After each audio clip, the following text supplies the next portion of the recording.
Mike, there was a really strange moment as that vote was coming to an end with the House stenographer getting up to the microphones. Let's take a listen to this first of all. Sure.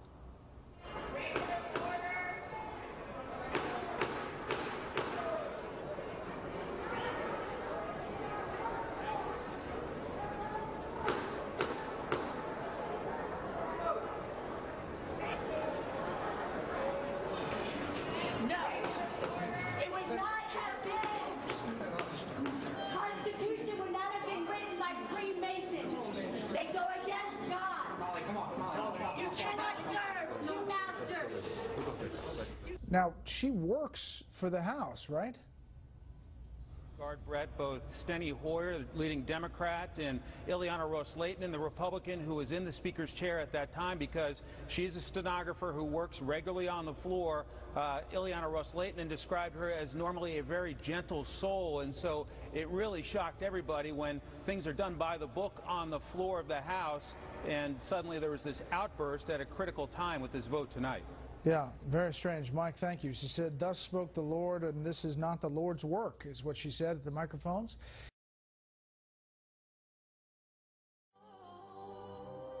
Time flies, seize the day, let love lead the way. This is the United States of America. Why are you hurting people? If you want to go kill and hurt people, go to Iraq. Why y'all doing this to people? Y'all walk around in riot gear like this is a war. I saw them beating people that had nothing to do with anything, just grabbing people out the crowd. There's no honor in that. My mom, my father, everybody has served in Iraq, Afghanistan. Well, I did 14 months in Iraq. My father was in Afghanistan. My mother did a year in Iraq. We fought for this country. I don't come home. I'm in New York City. I am from New York City, and these cops are hurting people that I fought to protect. There's no reason for this. There's no honor in hurting unarmed civilians, and I won't let it happen. Have a good night. I served with Kilo Company, 3rd Battalion, 8th Marines as an automatic machine gunner. There's a term, once a Marine, always a Marine, but there's also the term, eat the apple, F the core. I don't work for you no more.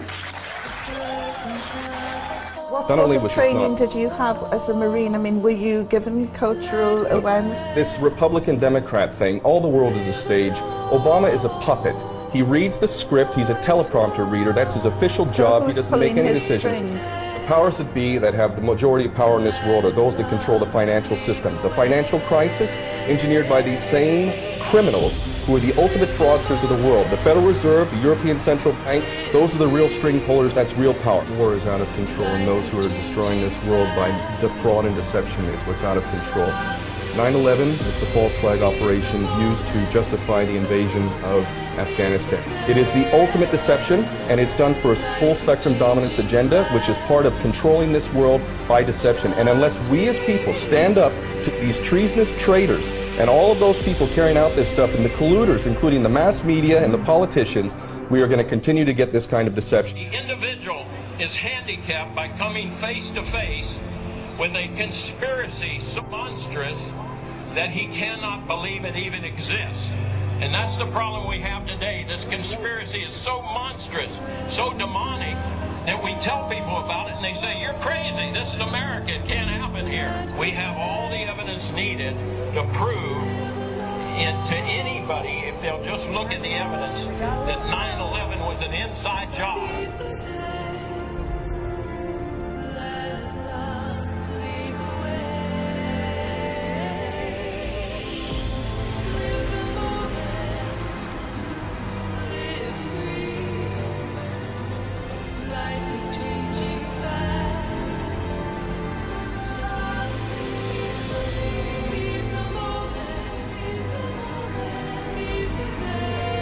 I wanted to fight in the war. I joined up, month out of training, I arrived in Baghdad, Iraq. We believed 9/11 was a lie. This is in 04. Every soldier served believed 9/11 was a lie. We thought the people would expose the lie, know the war's a lie, and bring us home.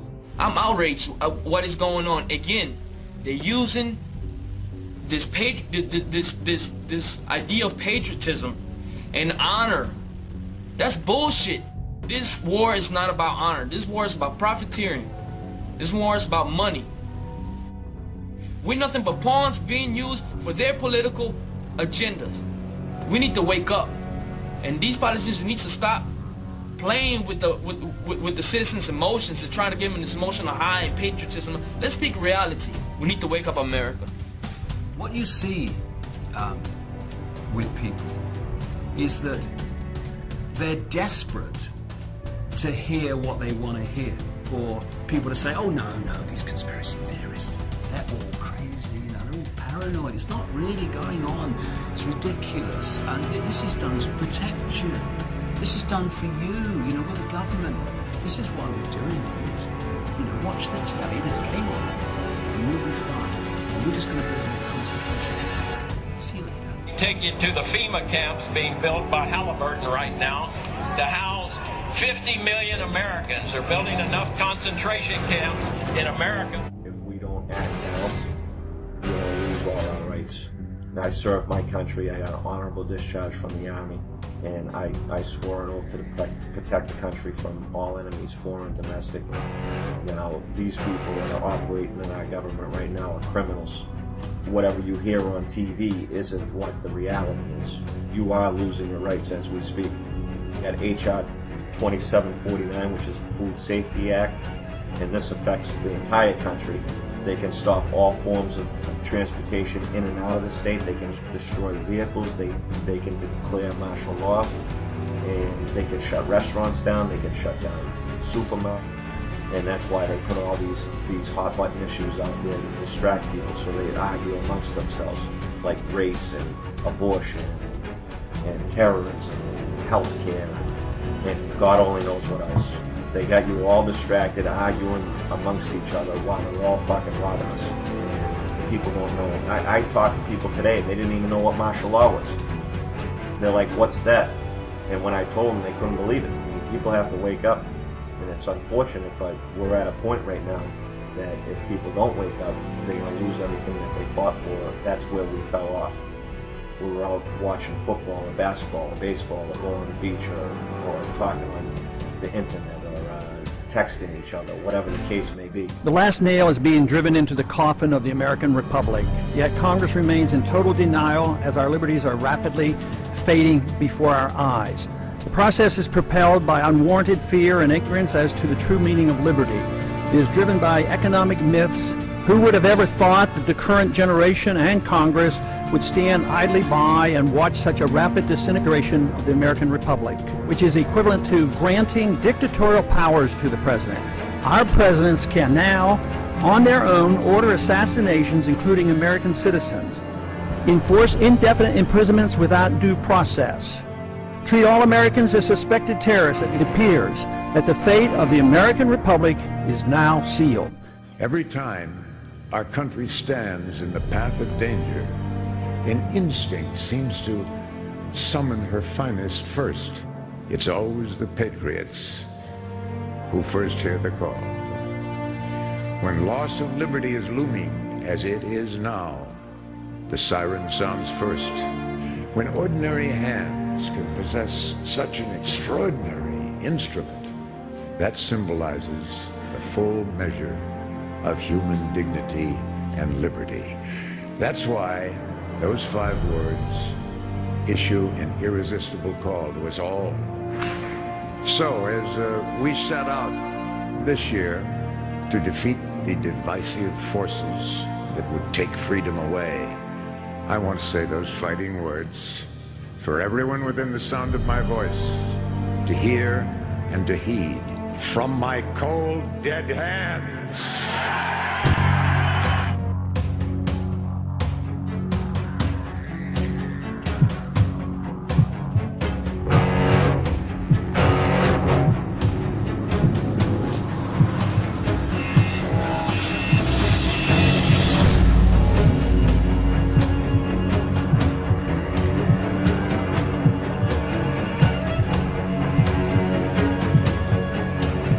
President. Top Republican now in the Senate, one of the staunchest supporters of a military strike on Damascus, sounding the alarm. Lindsey Graham said the following, quote, "I believe that if we get Syria wrong within 6 months, and you can quote me on this, there will be a war between Iran and Israel over their nuclear program.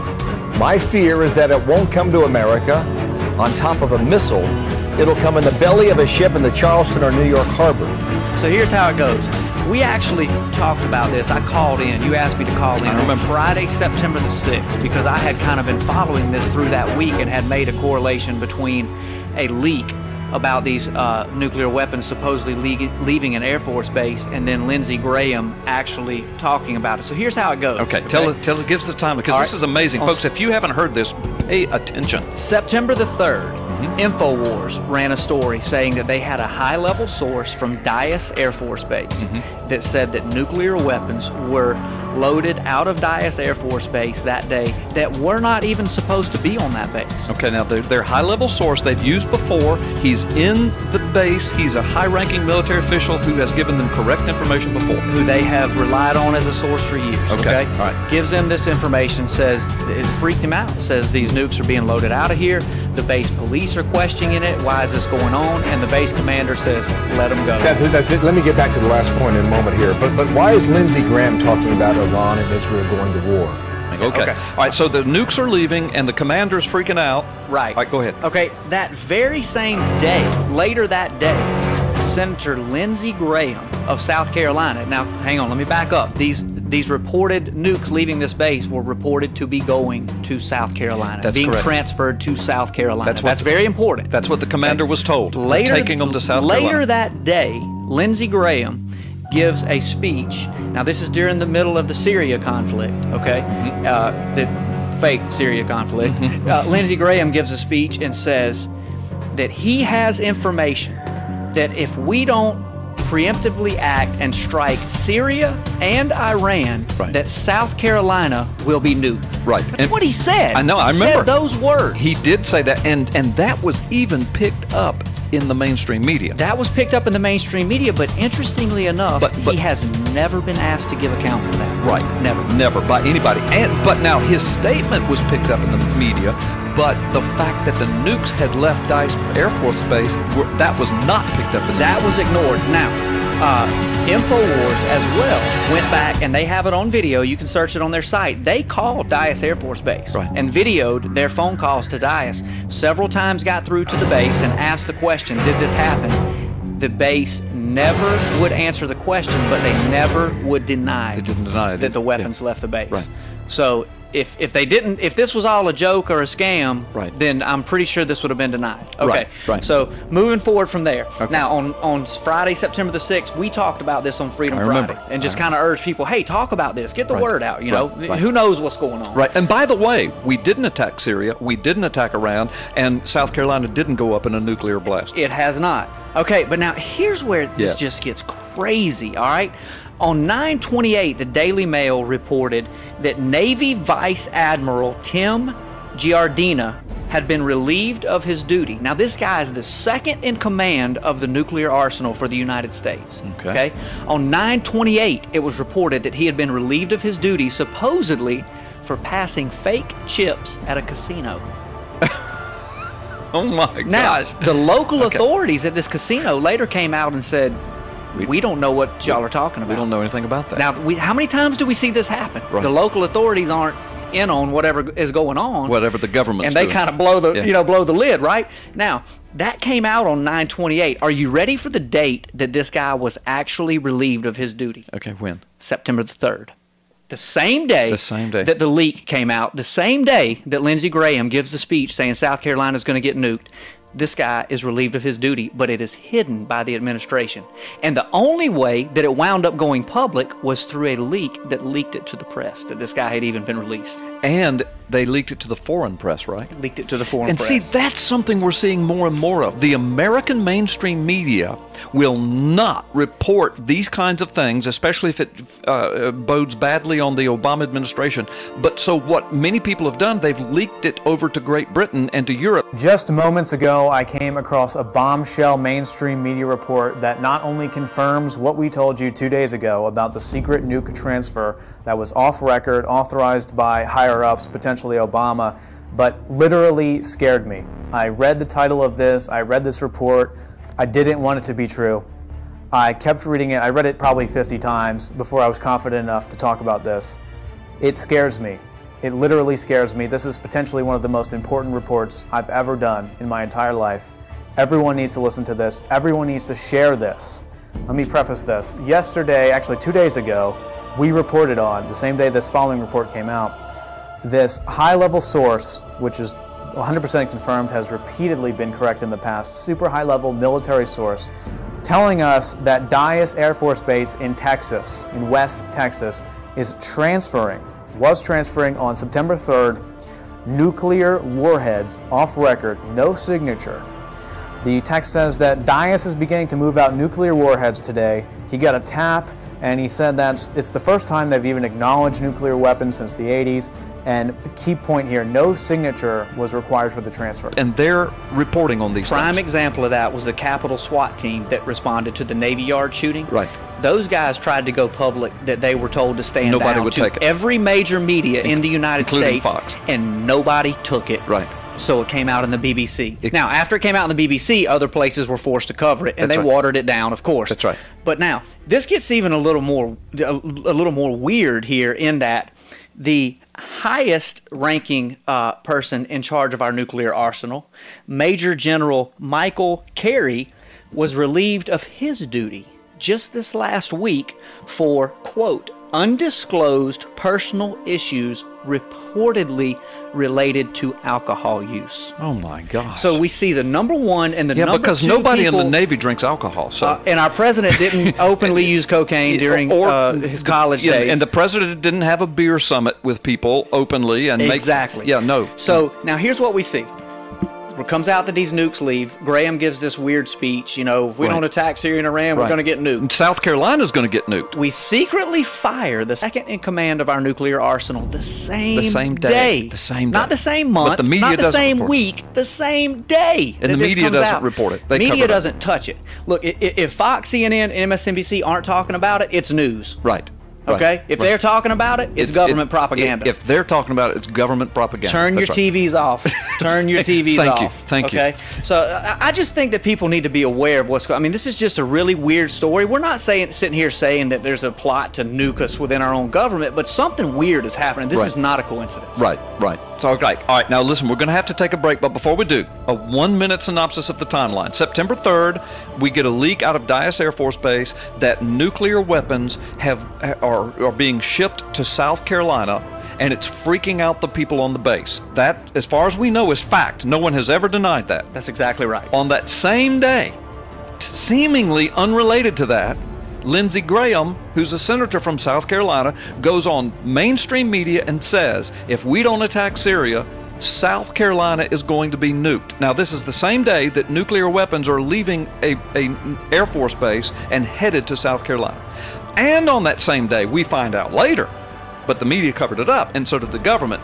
And on that same day, the second in command of America's nuclear arsenal is relieved of his duties. For trumped-up charges. And then the other dude, there was two dudes, right? The first in command of the nuclear arsenal, Major General Michael Carey, this last week. Just last week, he's relieved of his duties. Yeah, as well as supposedly last week, there's a couple of unnamed high-level generals that were terminated as well. There's a purge going on within our military. I was just going to ask you. There's an absolute purge going on within our